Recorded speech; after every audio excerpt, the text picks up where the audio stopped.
This episode of the Mosaic Life podcast is brought to you by the Mosaic Life Vibe Box. Did you hear? We launched a brand new website at onemosaic.life at the beginning of May, and we want you to check it out. We want you to visit it. And so we are running a contest this month, and this month only. This is the month of May in 2020. Visit onemosaic.life and sign up for our Mosaic Life Circle. What that gets you, you will be notified of new episode releases. You will get merchandise deals, contest announcements, and you will also be entered to win our brand new Mosaic Life Vibe Box. In that box, you will get 2 life-changing books. If you've ever listened to this show, ever, you know how important books are to me.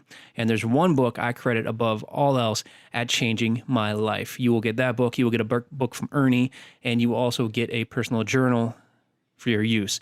And then last, you also get a bonus gift. And I know when people say bonus, goes, oh, you get a bonus gift. I'm saying it that way because we're still working out the details, but if all goes well, it's going to be a pretty cool bonus gift. Shout out to Marty Myers for your help on that. So head online to onemosaic.life, check out that sweet new website, and sign up to be a part of the Mosaic Life Circle during the month of May, and you will be entered to win.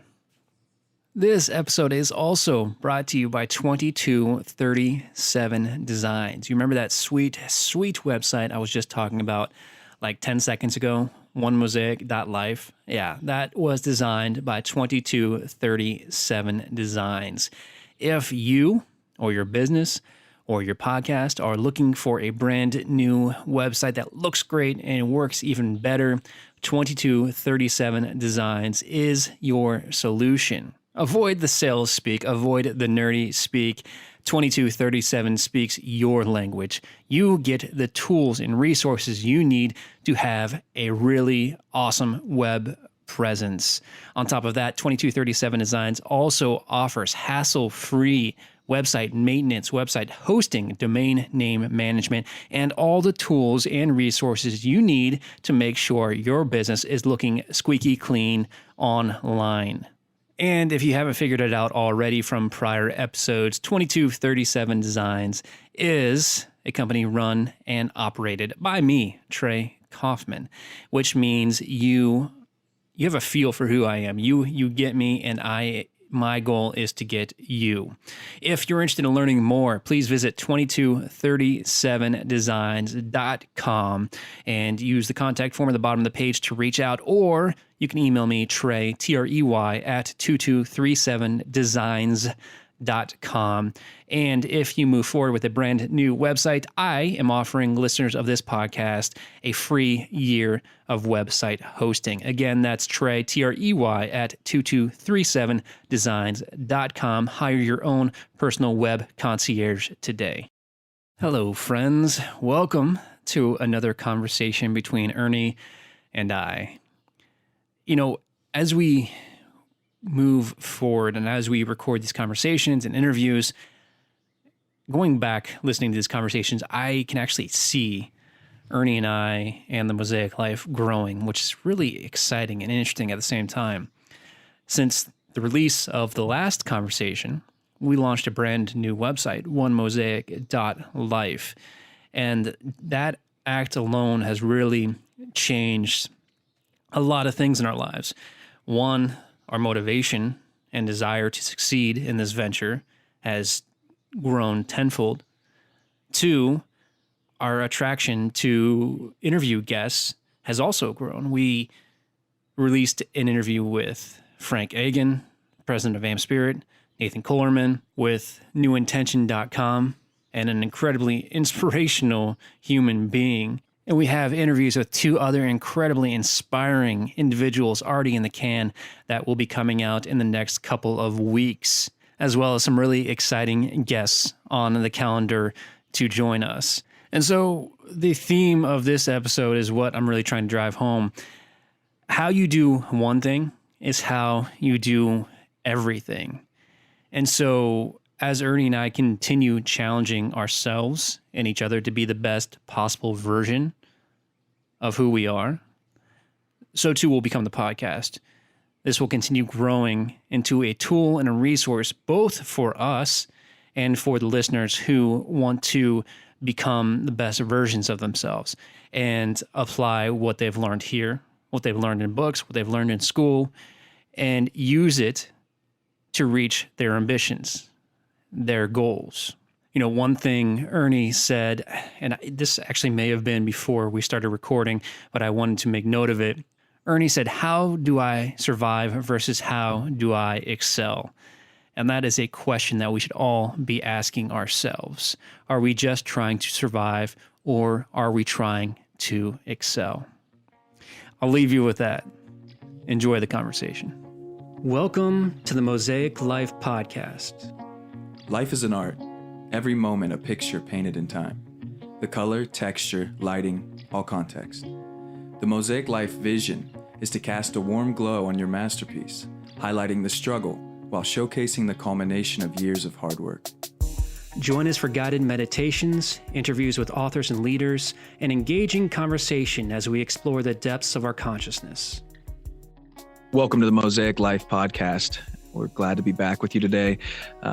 We plan to have a conversation. Trey and I, we've been talking about a couple points that have come up for each of us, and we wanted to take some time to expand on those in conversation. How are you doing, Trey? I'm doing well, man. How are you? Good. You know, it's funny because I remembered to ask how you were doing yesterday, or not yesterday, the other day when we interviewed somebody and I opened the podcast and I went straight into interviewing the person without like giving the listener the understanding that you were also here. And I thought, that's okay, man. That's okay. Did you realize that? No, I didn't realize it, but I like seeing how this dynamic changes for us in these interviews.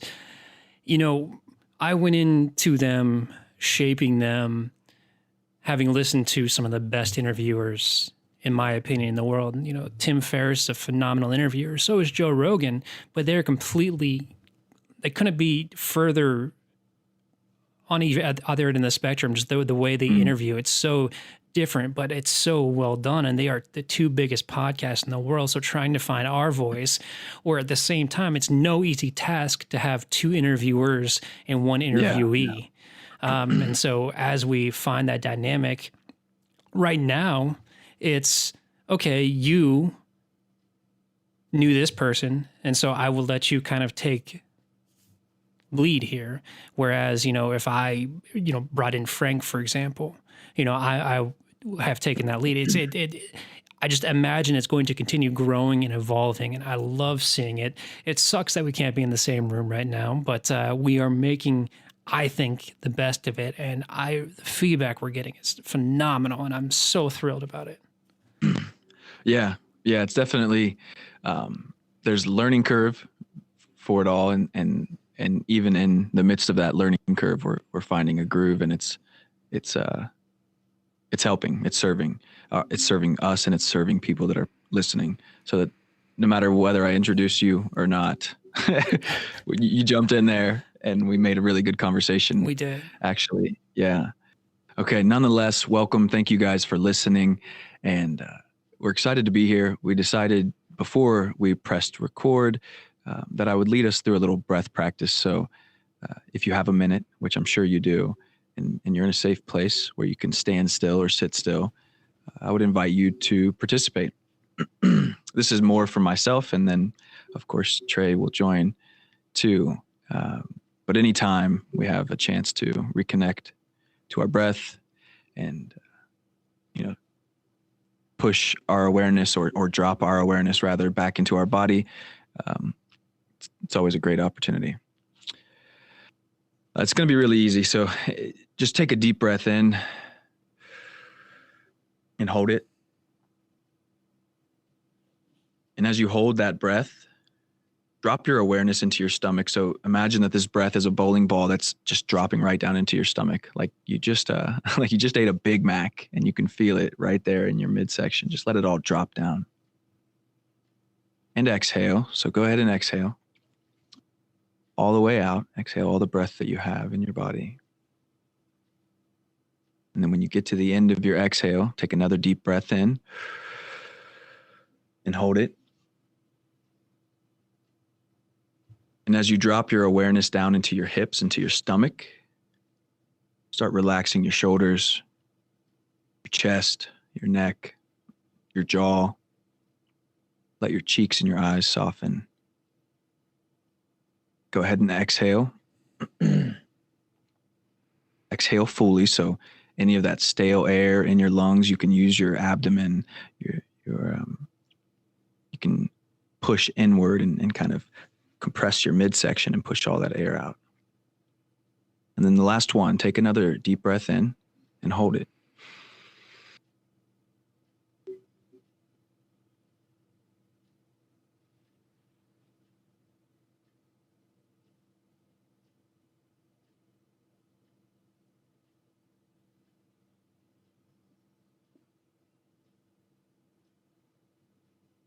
And as you exhale, slowly exhale as slow as possible, moving your awareness from your head, the top of your head, all the way down to your feet, as if your breath is this, meter in your body, and it's just draining as you exhale all the way down into your feet and into the ground.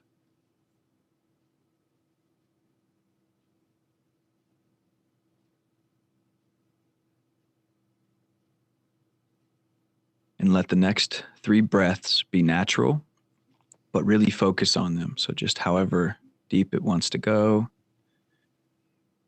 whenever it's ready to release, just release, but really focus on your breath for the next 3 breaths.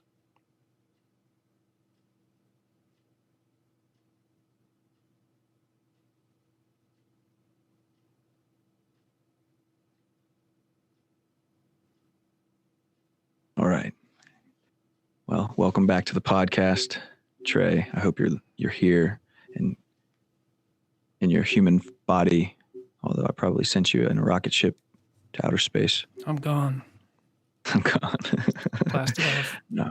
How do you feel? I feel good, man. Thank you for that. Yeah. Good.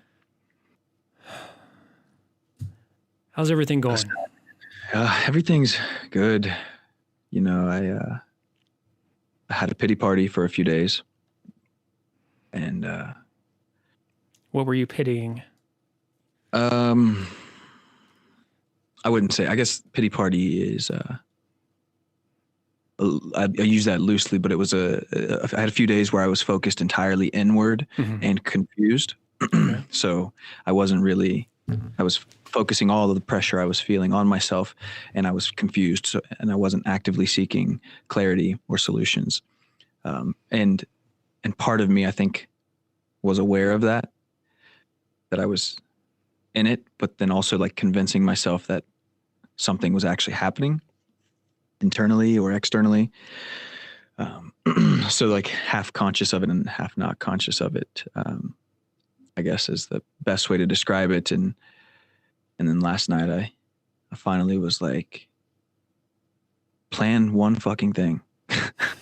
like I'm talking to myself as if I'm in the locker room at halftime, losing a football game 100-0. And it's just like, just go out and enjoy the rest of the game. Like do whatever you can, just go out there and show up. And so I'm like, plan one more thing, dude, or just plan one thing rather. Man, those are some of my favorite scenes in movies, especially sports movies, where you're going into the third act. You've just reached the lowest point in this character's universe, but you are picked up so high by somebody who's so positive.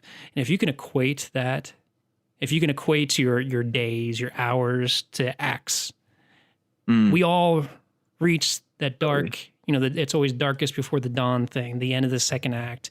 And we know that the sun is coming up and we know that things are going to get better. And having that mentality, knowing that whatever pain or suffering you're feeling right now is only temporary. That's so powerful. That can put you so far ahead of people who don't have that mental clarity, that mental aptitude. And I don't know why what you just said made me think of that. Like, remember the Titans type thing.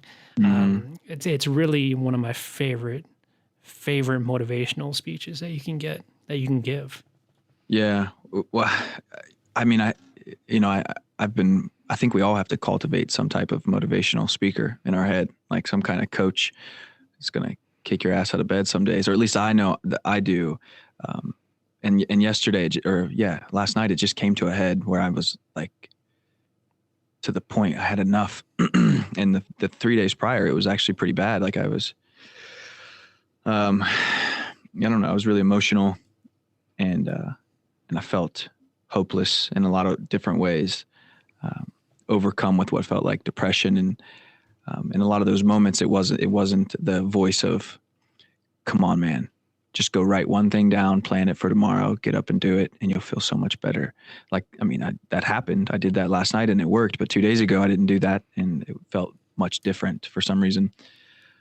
But I mean, that's the trick our mind plays on us, that it's really good at convincing us that the world's falling apart. And I mean that like a separate from the coronavirus and quarantine and business being shut down. But do you remember the group where we met, the Double Leadership group? Do you remember Sean? He's actually the first one I met in that group.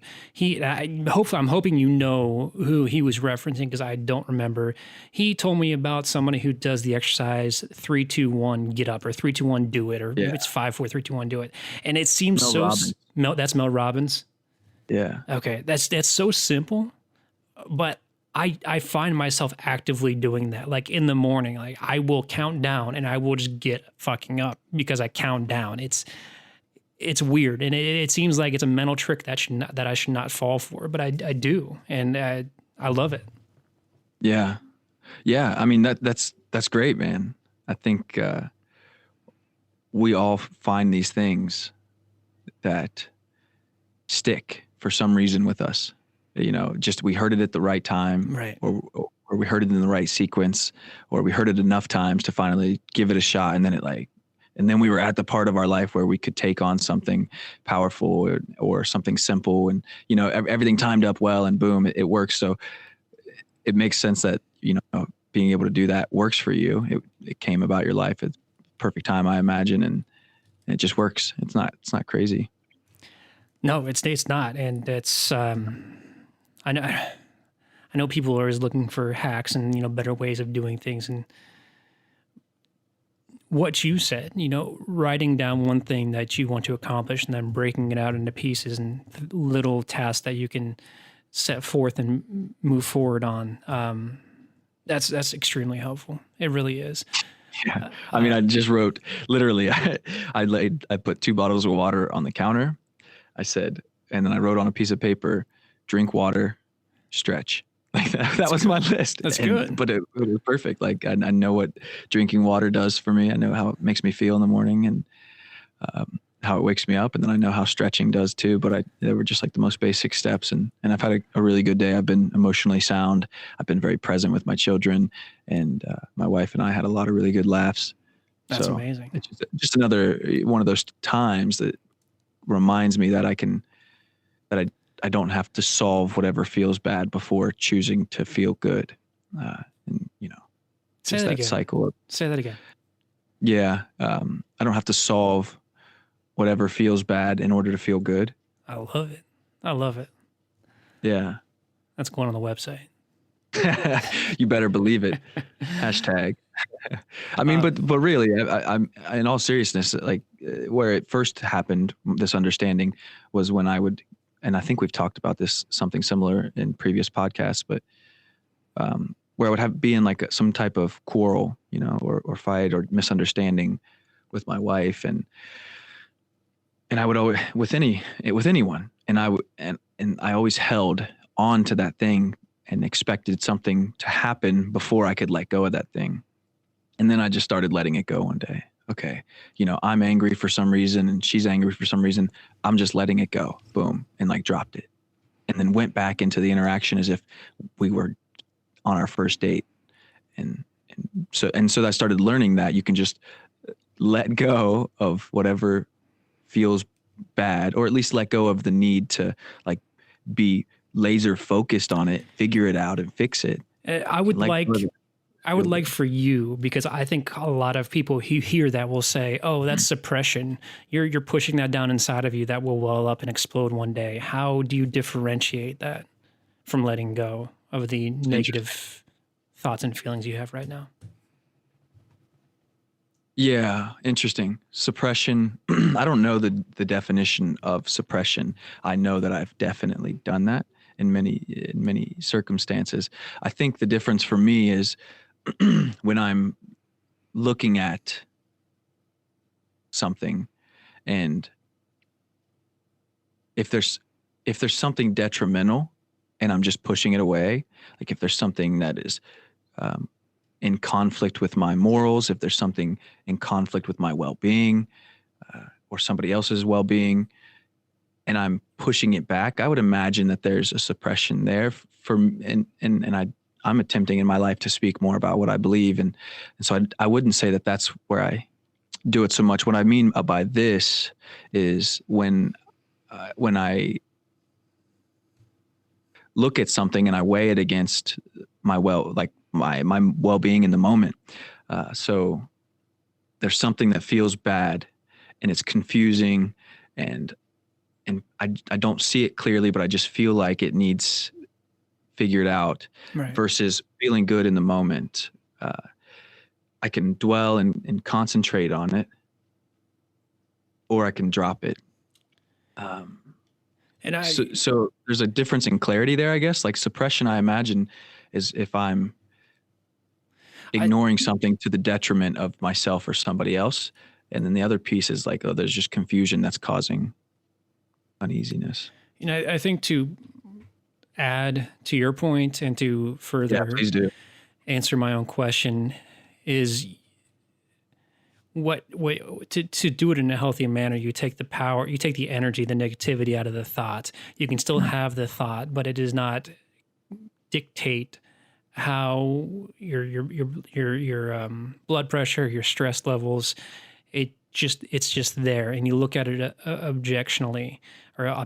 objectively is the word I'm looking for. Whereas if you just push it away and you don't take the negative connotations away from it, then it's still going to boil within you. You're still going to hold that resentment toward that person or that thing that you were quarreling with. Yeah, that's a really good point. Yeah, because sometimes, for me, at least there's an emotional aspect that still needs managed in some way or taken care of, especially if it is to the detriment of what I believe I need or it's out of line. Even then, before I address it, I would want to express that emotion in some way, just to get rid of that negative charge. And for you, I imagine it might be more of a mental process along with your philosophies. I know you have gotten to the point where you're able to detach emotionally really well from things. And so I think that's a really good point is negating that charge or getting rid of it, I guess. Yeah. Yeah. Yeah. Negating the charge. I like that. Yeah. Yeah. How are you? That's enough about my, man, I'm good. I guess I'll pull the curtain back a little bit because that's the best way for me to jump in here is, as we were discussing beforehand about how we wanted to go into this conversation, the time of recording, it's May 1st. We are hopefully on the tail end of statewide, nationwide, worldwide quarantine and starting to see light at the end of the tunnel. And there's a lot of people dealing with things a lot of different ways. Yesterday you asked me, and I know time's relative here, and I know I've said that before, but my apologies. Yesterday you asked me how I was staying sane, and that question, I don't know if it baffled me. I don't know what it did, but there's just been a lot that I've wanted to accomplish over the last 6 months. And so while nothing in essence changed for me, with the exception of not being able to go into certain places, like I've been putting my nose to the grindstone and just getting shit done. I don't really have an answer as to why, but it's the last 6 weeks have been extremely motivational for me and extremely good for getting done the things that I've said to myself and to you and to other people that I need to get done. Yeah, that's great. Do you think having outside accountability plays a big part in that? Or what kind of part, what level does that play into it? It's a good question. I'm trying, the question I'm trying to answer is, what outside accountability do I have? You and I are trying to grow a business. That's not even technically a business yet, but it will be. We're trying to grow this platform. And this is something that I've said I wanted to do for 3 months. And so finally hopped on it to do it. And I'm certainly accountable to you in our partnership. I don't have an answer to that question. Yeah. So do you ever see a difference and we don't have to necessarily go there, but I'm interested to see, because you mentioned you've been motivated to do the things that you've told other people that you would do. Right. If there's a difference in saying, I'm doing this for just because I want to, or I'm doing this because this other person wants it, or I told this other person I would do it. If there is a different weight to those in your mind. Yeah. I'm doing this because I want to. That's the answer.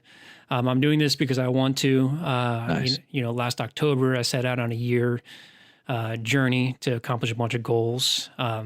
I may come up short, but I can tell you in the last 6 weeks, I've accomplished more than I did the several months prior. I don't think I told you this, but a personal win for me. I found a used mountain bike and I bought it last week, so I'm excited to rebuild that. I haven't mountain biked in a long time. I'm actually going tomorrow, so I'm stoked about that. What we've got here is extremely special. We've had some incredible guests. We've got some more coming up. And I'm getting back into writing, which is thrilling to me as well. So I don't know, man. These are things just I want to do. And I'm trying to really because I truly am at a loss for words, what has been the motivating factor? Because it's not like I miss going to the bars. That's been out of my life for 6 months now. So it's not like I was wasting time drinking. I just don't. Maybe it's, I've said this before, maybe it's just the warm weather. Maybe that's the motivating factor, because I see the sun. I'm like, yeah, man, I feel so good right now. Let's just do things. I feel that. Yeah. I mean, it does have a really big impact when you can walk outside and it feels amazing. And it looks amazing. Absolutely. Absolutely. Yeah, but you've been building momentum. I wouldn't give all the credit to the sun. I wouldn't even give half the credit to the sun, to be honest, because you've built such momentum since last August or October, I think, when you set all these goals. Yeah, that's a good point. That is a good point.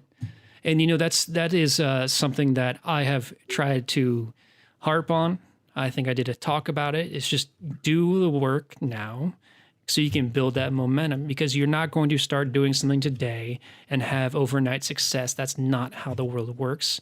That's not what you see on Instagram. That's not what these models have. They didn't get famous overnight. And trust me, I have the highest amount of disdain for that sort of thing. You have to put in the work now, and you have to start small so you can build it up and build it up and build it up, so you can build those systems and those processes and everything that you need to find the path that you want to take, the path to get you to where you're going, where other people aren't. Yeah, man, momentum. That's an interesting subject. We could even dive into it, or we can go into one of the pieces that we brought up prior to the call. There's just something about seeing a little bit of success that puts more energy into the next thing that you do. And then and you've worked on that next thing so much that you're to the point where you're getting success with that. And so you take this expanded energy from your one success, you move into the next thing, you get another success, and it builds like literally like a snowball. And then you're for 6 months, you're pushing this rock up a hill, and suddenly you're at the top of the hill. But you really have to push it over. Yeah. You really have to approach it like investing, though. You don't look at your portfolio every day, because there are going to be massive ups and there's going to be massive downs. And those massive downs can be so debilitating. But if you keep your eye on where you want to go, you take that negative momentum and you just push it back slightly so it's positive or neutral. And then you'll have a better day the next day. And then you'll continue moving forward. There are going to be bad days. There are always going to be bad days. Mm.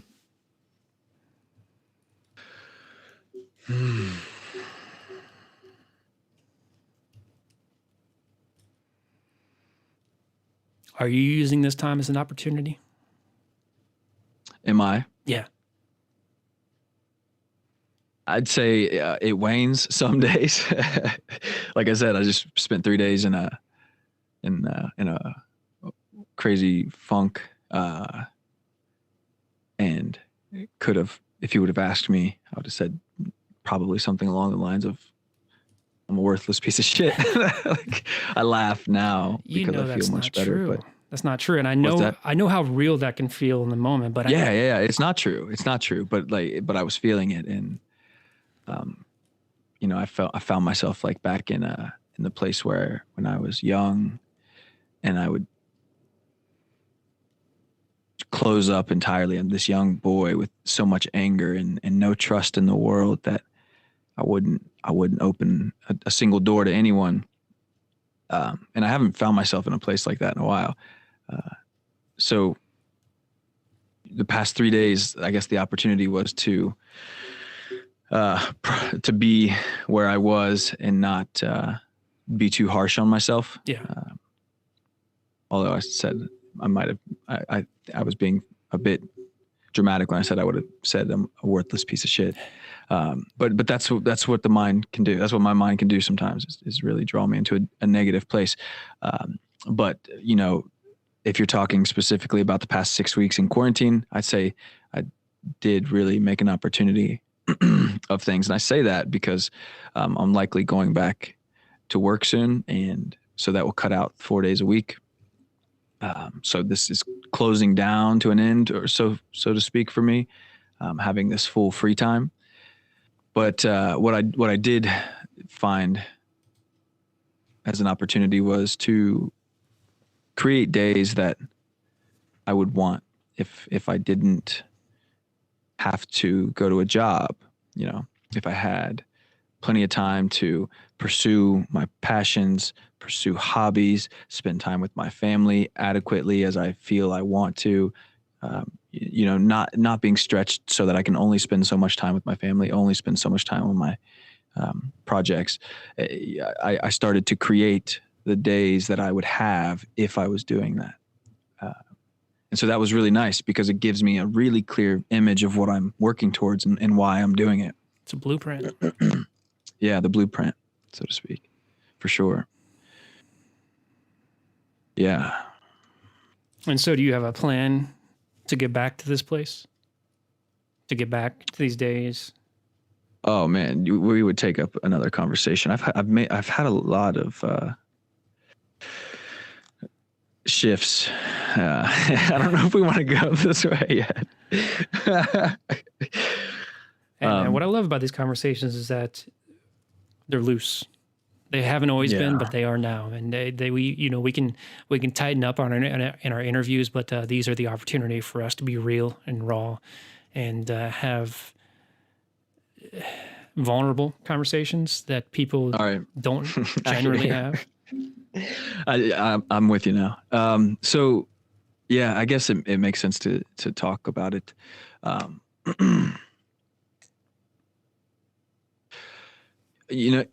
made a very bold proclamation to stop doing things I don't want to do. And if I have things in my life that I feel I don't want to do, but but they're there. So maybe I don't have control over it. To learn to love doing them, to learn to love doing them, and which sounds like a strange paradox, but it's processes that I believe will get me something, Right. because I want the something, but I don't enjoy the process. I'm cutting that out. With my job, like I go back to a job and I'll work there, and I could not go back and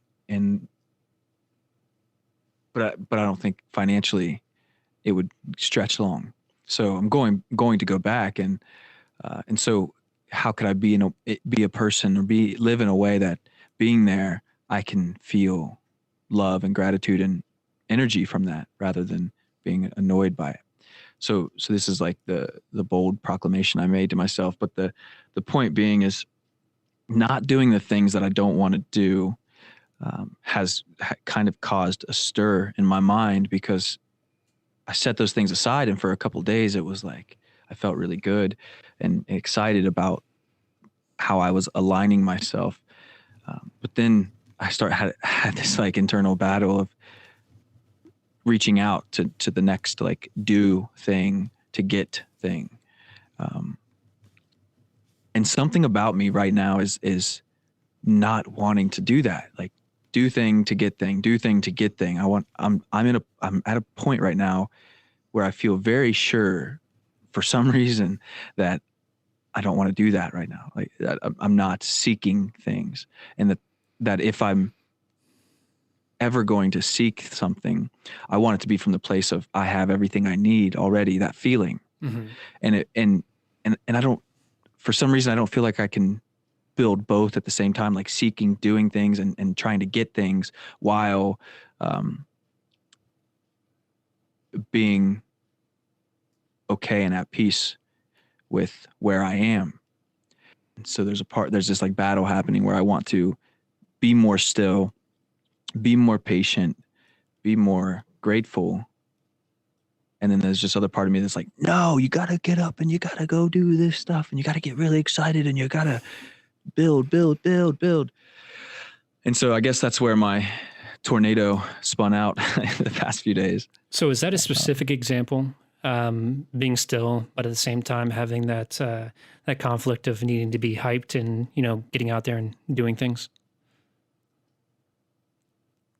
The conflict of, kind of a specific example, but I'm kind of pulling from both ends of the spectrum. Well, I only ask because it's extremely possible you can have moments of stillness while at the same time be hyped and excited about things that you're pursuing. I just want to make sure that I understand what the conflict is. Oh yeah, totally. I'm trying to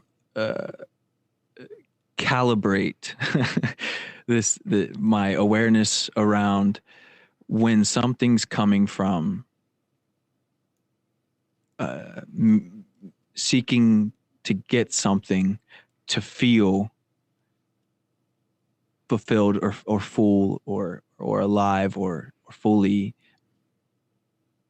loved. Like there's an element of I need to get that girl so I feel better about myself, or I need to get that money so I feel like I'm successful. I need to get that thing so that I can feel whole. Right. There's this, like, we talked about it with Nathan. We've talked about it on this podcast before. And then there's this other part, the other side of things, where it's I am completely whole. I feel so much love sitting in this room, being with my family, looking at this tree, driving down this road, working on this thing. And then there's also this thing I'm creating from this place of love. And so I guess I'm attempting to shine the flashlight on the difference there. Yeah. This is one Does of those, that make sense? It does make sense. It's one of those things that makes sense in my mind, but being able to articulate it out loud it's difficult. I'm trying to find the vocabulary to do so.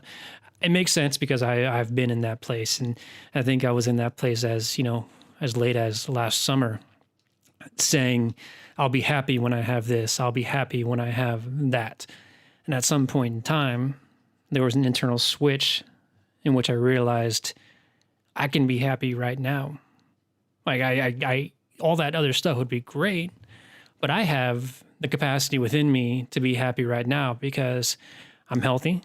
I've got people in my life who care about me. I've got a roof over my head. I have as many meals a day as I want. So me personally, like all else in the world being equal, like I can be happy. I just have to give myself permission to do so. And then that kind of, stop saying, for the listeners, I have, since starting to edit this podcast, I've realized that I say, as filler, and it's driving me insane. So every time you hear me say that, just, shoot me a message and tell me to shut up. Okay, the point being that started to be happy about, Yeah. That started. I'm making a joke. I know you are. I know. Only because like you're telling me exactly what I was talking about earlier in the podcast, where I was like, I could just drop things and be happy. Right. And then I'm here like, I'm trying to figure out how to do it. So I'm just like making this joke because in your language there, it was like the same thing. It's just funny how we circles around ourselves. I know. So that kind of led to the decision last fall to say, here, I'm in a place of happiness. But you know what? There are a bunch of things that I would feel more fulfilled, and I think fulfilled is a better word than happy, more fulfilled if I were able to accomplish. So let's focus on these things and see how we feel a year from now, and if they truly brought fulfillment or happiness. And I think that's probably the most articulate way I can describe my 10 goals and where I stand on the stance of happiness.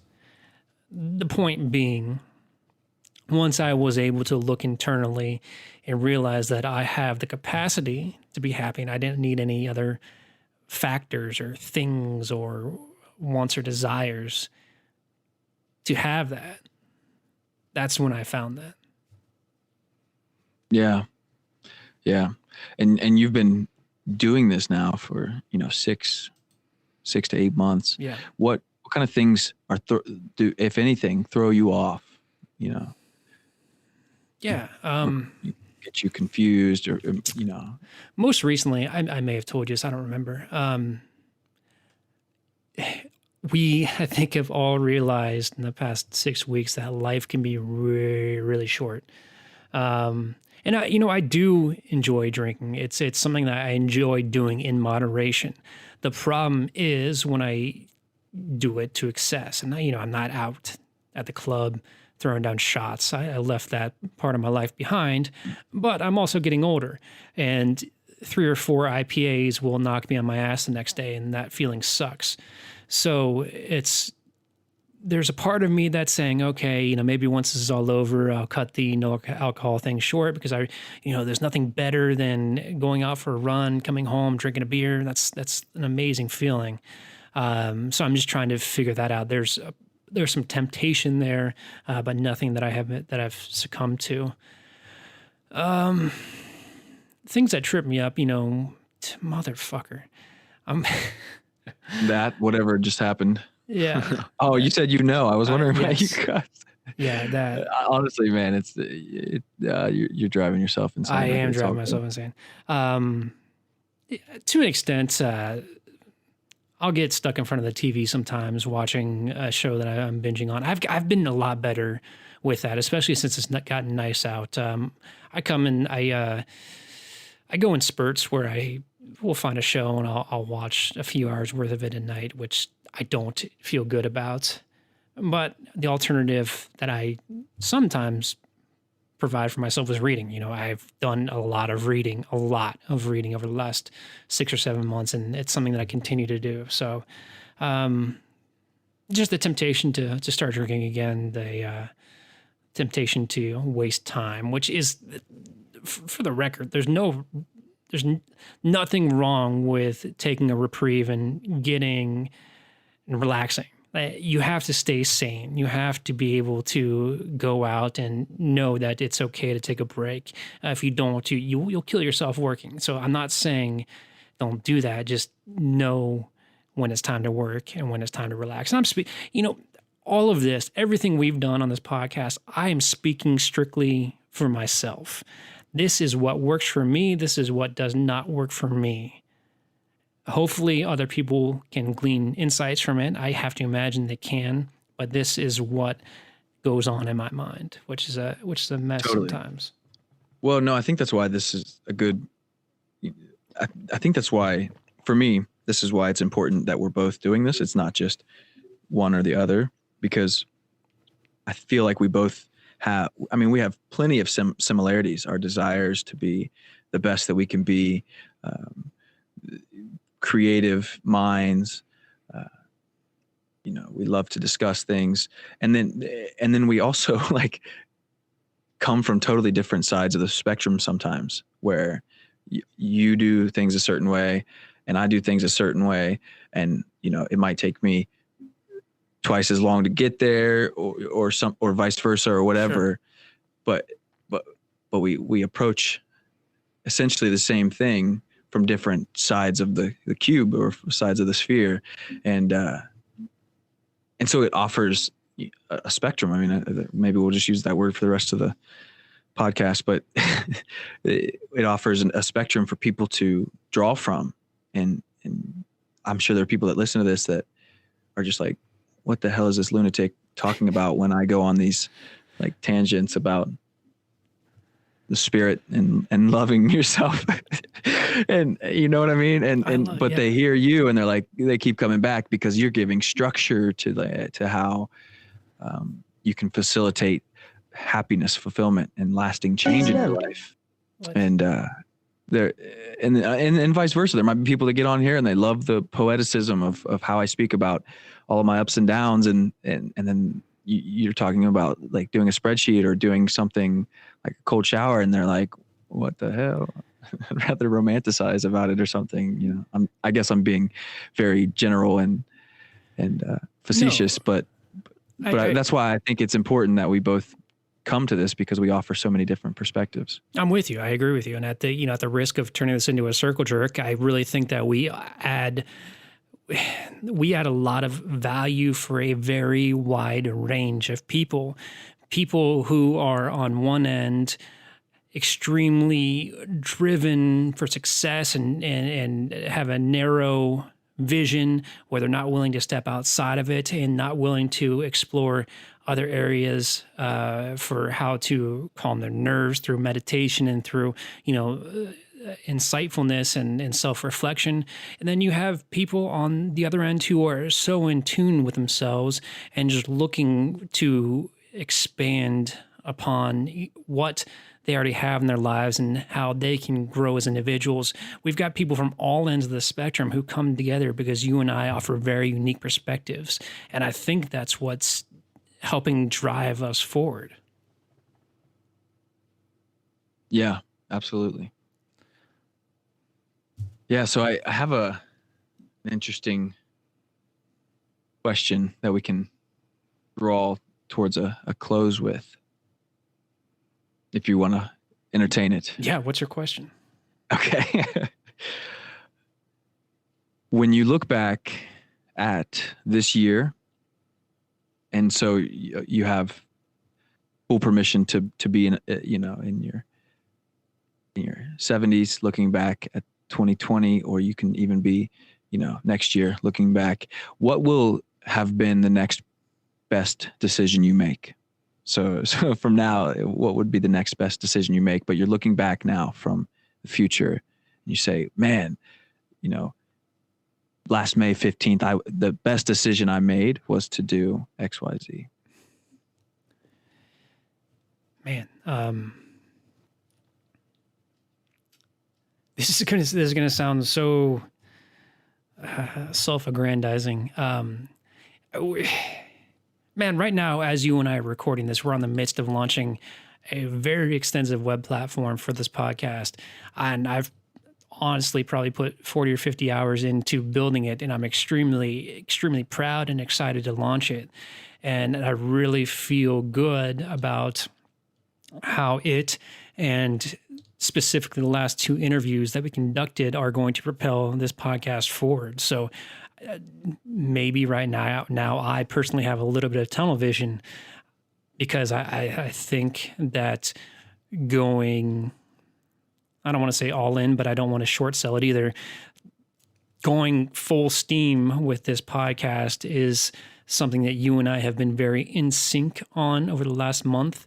And I really feel like we're going to look back 6-12 months from now and say, this was the time where we really stepped our shit up and decided that we want to be podcasters potentially as, you know, a full income or part income or something that we travel to do or what have you. It's a brand that we're creating, and it's an outlet for people to take whatever insights we have and utilize them in their own lives. So yeah, right now at this very moment, it's this podcast. Nice, dude. That's great. Yeah, I appreciate that so much. I feel that in my own energy as well. This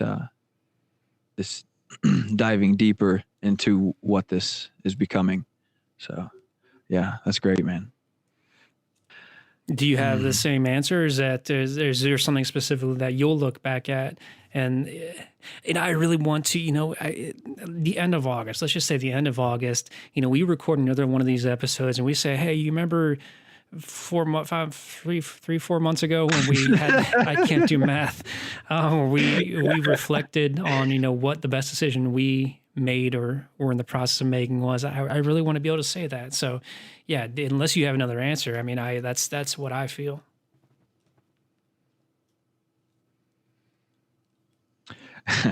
The one that comes up now that keeps showing its head is that I made the commitment to spend 60 to 120 minutes alone every day. That's amazing. Yeah, that feels really true, and probably most challenging. It seems like the story I make up, but man, alone time. That's great. Well, that's interesting to me because it's hard for me to relate to because, I mean, I don't have kids. I can easily spend 8 hours alone. So for people who have families, I that's a blessing. For me, it's, foreign. So, just if that can be so rare, then I appreciate you having that ability to do so. Yeah. I mean, it's not just having children. There is a big window of time that that I dedicate to my family, but just in general, I feel very I feel like I being around any person anywhere, I can attach to their energy, like whatever they're feeling, or you know what I mean, and just being alone helps all of that kind of fall away. And I mean, that's why I love meditation and have become such a proponent. And I want to like up that, Annie. I want to sit, not even just sitting still. It could be walking meditation type thing. I almost want to stop using the word meditation. Life should just be a process by which you are present with your body and your breath every single second.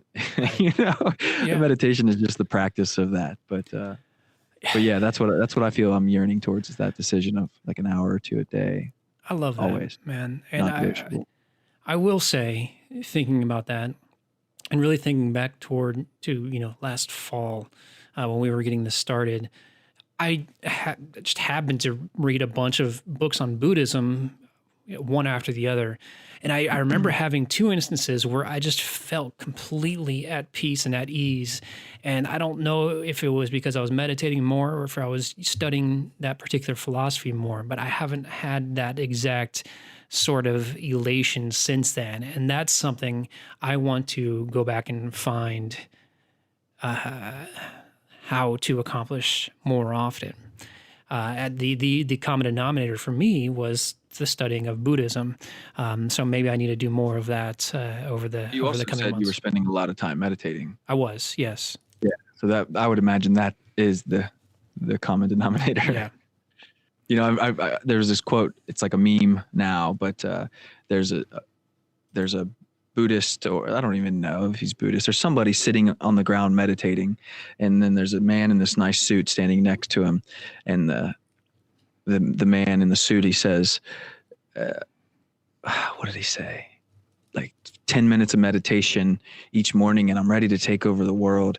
And the guy meditating said, an hour of meditation, and you won't need to. I love that, dude.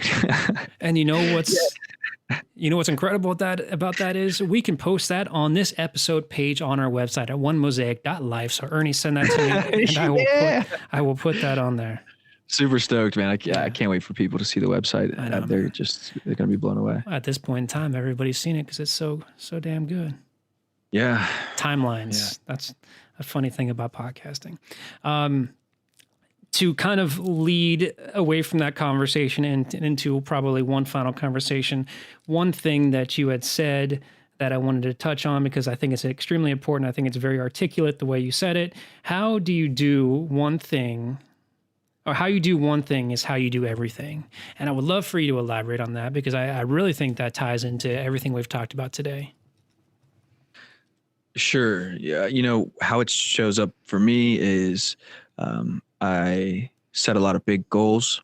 I want, a business like this. I want a body like this. I want a bank account like this, relationship like this. And I'm really good at setting those goals. And then, I'll be working really hard towards them. And I'll take a second to look around, and my car is a mess. My closet's like havoc. My desk is cluttered. My shoes are in the middle of the floor. I'm rushing in the shower rather than, taking my time, and just to get to that next thing. And so then I realize if I'm neglecting these little pieces of my life that really make up the whole of my life, how much am I really dedicating to my business or my relationship or my body or my bank account? And what more do I have if the way my shoes are laying in the floor is a reflection of actually how much I'm putting into working out, or if it's a reflection of how much I'm dedicating myself to my wife. And so I guess the point being is those very tiny acts, how you wash the dishes, how you sweep the floor, that we do on such a daily basis, are shining a really powerful light into where we're actually holding ourselves back in those things that we feel like we're doing incredibly.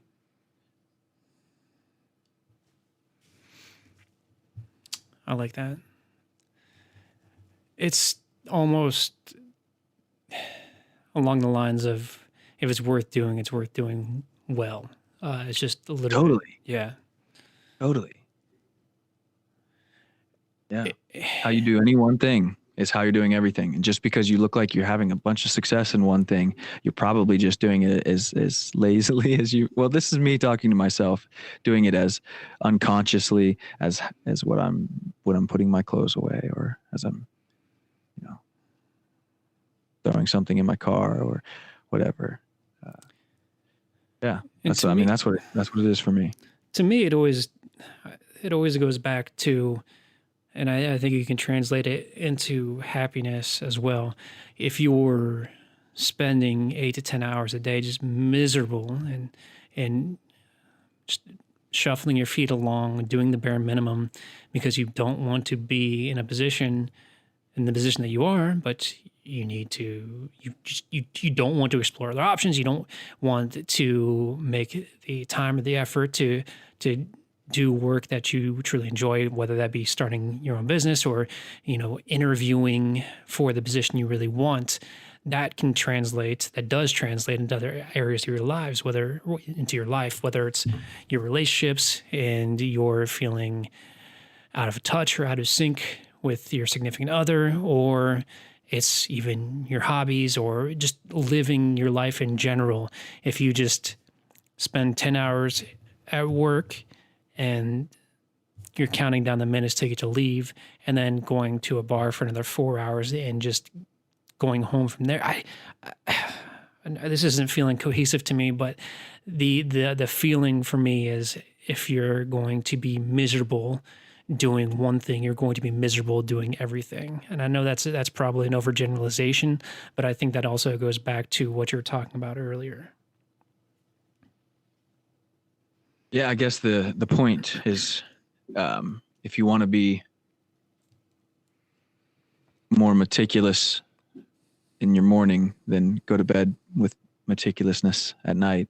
If you want to walk into work, proud, then be proud when you're tying your shoes. Like, be the best shoe tire you possibly can. Yeah. How you do one thing is a reflection of how you're doing anything. I agree.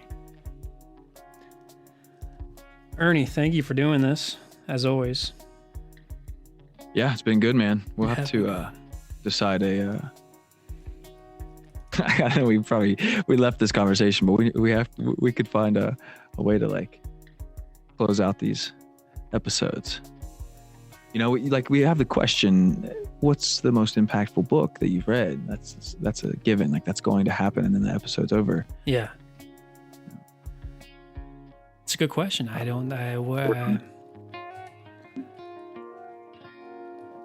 not like, can we give each other homework? What can we do? We can check in with each other. Yeah. I don't know. Let's think about that. Because I'm with you, because that's great. What I am happy about is that we've built that as a platform into the website where that's a resource where you can go see our guest most life-changing books, but you and I can't exchange a book every time we do this. So let's figure it out. I think that's a great thing to consider. Boom. Yeah. But until then, everybody. Until next time, folks. be well, and we'll talk to you soon. Take care.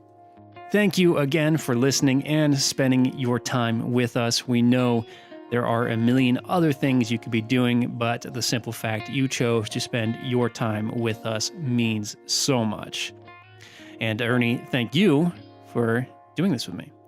As a reminder, this episode was brought to you by the Mosaic Life Vibe Box. Head online to onemosaic.life, join our circle, and during the month of May, you will be entered to win the Vibe Box. You will get 2 life-changing books, a brand new journal, and a bonus gift if you are the winner. Again, that's onemosaic.life, and join our circle. This episode was also brought to you by 2237 Designs. If you are looking to have a website developed that just works and works for what you are trying to do, hire 2237 Designs for your next web project. If you can't get enough of the Mosaic Life podcast, follow us on Instagram at OneMosaicLife. And of course, you can always email us, onemosaiclife@gmail.com. And last but not least, if you've enjoyed this episode or any of our other episodes, it would be hugely appreciated if you would leave us a 5-star review on Apple Podcasts. That helps others like yourself find out about us, and it tells Apple, hey, Apple, this is a pretty cool podcast. I should suggest it to others. Thank you again for listening. We will be back next week with more great interviews and conversations. Until then, be well.